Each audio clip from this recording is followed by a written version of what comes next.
há uma diferença, e eu queria fazer essa diferença com vocês antes de qualquer coisa. Há uma diferença ideológica entre livre mercado e protecionismo de mercado. Tá? Livre mercado e protecionismo de mercado. Qual é a diferença entre esses dois termos? Os nomes já trazem intuitivamente algum significado, alguma ideia do que a gente está falando. Livre mercado é uma ideia de que não existem ou existem muito poucas amarras para a relação comercial daquele país ou daqueles países que estão comercializando entre si. Livre mercado, pessoal, não significa necessariamente a plena liberdade comercial, a plena liberdade econômica de você negociar sem tarifas, sem amarras, sem burocracia. Não. A gente sabe que essa plena liberdade, esse pleno livre mercado, ele não existe. Na prática, ele não existe. Por mais que você defenda o livre mercado, alcançar uma plena liberdade entre países soberanos que prezam pelos seus próprios interesses é impossível. Mas a gente sabe que existem políticas que estão mais alinhadas com o livre mercado. É sempre um espectro. Tem sempre um termômetro que a gente tem que olhar. Não existe nada que está aqui na plena liberdade econômica, assim como não existe nada aqui no protecionismo absoluto. Tá? Existem países que estão próximos desse protecionismo absoluto. Mas ninguém é completamente fechado e ninguém é completamente aberto. Vamos sempre lembrar disso. Então, essa discussãozinha, não existe livre mercado, não existe.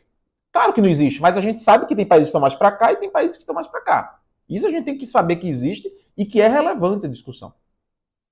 Os Estados Unidos sempre estiveram mais para cá, mais próximos do livre mercado. Não só ideologicamente, mas também na sua prática. Os americanos sempre prezaram, de maneira geral, a estarem mais próximos do livre mercado. Isso quer dizer que não existem políticas protecionistas, políticas que travam, burocráticas, que freiam a liberdade econômica e a própria liberdade comercial dos Estados Unidos? Claro que existem. E existiram várias na história dos Estados Unidos. Inclusive na história do século XX, que é o que eu quero citar alguns pontos aqui. Essa política de Trump, ela vai contra a ideia de livre mercado.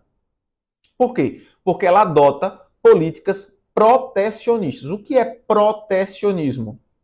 É justamente você proteger o próprio mercado.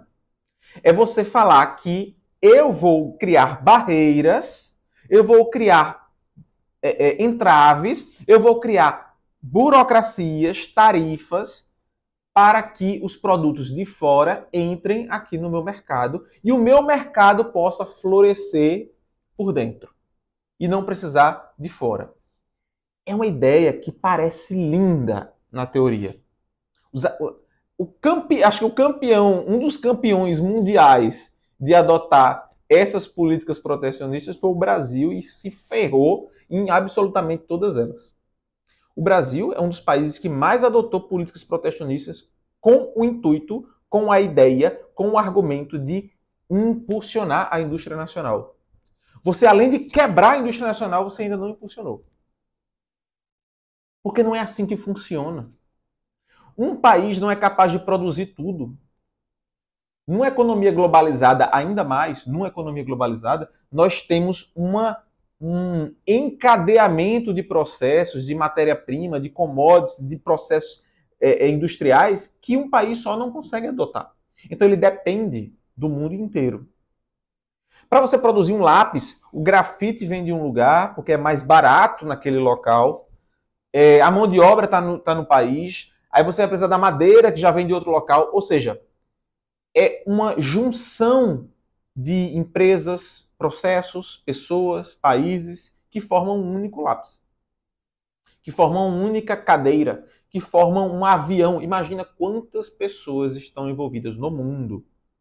Quantos países estão envolvidos, quantas commodities estão envolvidas para você produzir um avião. Você acha que para produzir um avião você precisa somente dizer que ele vai ser construído naquele país e que todos os recursos, toda a matéria-prima, toda a mão de obra, toda a tecnologia vai estar naquele país só porque eu estou protegendo a economia daquele país? De repente vão brotar todos os gênios, a mão de obra, a matéria-prima vai surgir do nada. Não, meu Deus do céu, não. Não é assim que funciona. Políticas protecionistas, elas tendem a quebrar o país e não a fomentar a indústria nacional, porque a indústria nacional ela não é absoluta. Ela não tem como agir em todos os âmbitos, em todos os lados, em todos os aspectos. Então entendemos que políticas protecionistas, eu não estou dizendo que não existem políticas protecionistas ou ações protecionistas que podem ser boas, podem. Mas uma política ampla de protecionismo como essas, que geralmente é o que fazem, né? Ninguém faz pequenas alterações, não. O pessoal geralmente entra com os dois pés, que foi o que Trump fez agora. Políticas protecionistas, a princípio, são populares, porque as pessoas normalmente não entendem o impacto daquilo. Elas só acham que aquele presidente está protegendo o seu país. É isso que elas entendem. Mas no médio e longo prazo, e muitas vezes no curto prazo ainda, o impacto chega. A bomba chega.